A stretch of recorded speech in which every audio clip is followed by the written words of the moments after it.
يلا بينا نعمل مع بعض اسهل شوربة لسان عصفور زي اللي بناكلها في المطاعم بالظبط ويمكن احلى كمان. اول حاجة في حلة اضيف شوية من الزيت. انا بحب في لسان العصفور ان هو يكون بالزيت مش بالسمنة. كوباية من لسان العصفور.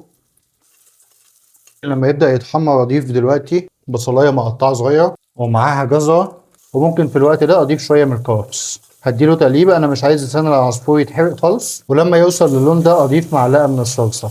معلقة الصلصة هنا اختياري بس هي بتدي طعم ولون حلو قوي للشوربة. ولما يبقى لونه كده هضيف الشوربة المغلية.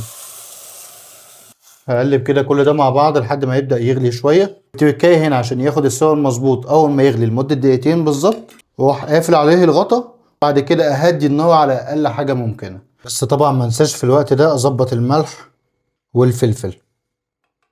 كده بعد 7 دقايق بالظبط على النار عملنا أحلى شوربة لسان عصفور، وأساسي طبعا لازم عصرة ليمون حلوة. وبالهنا والشفا.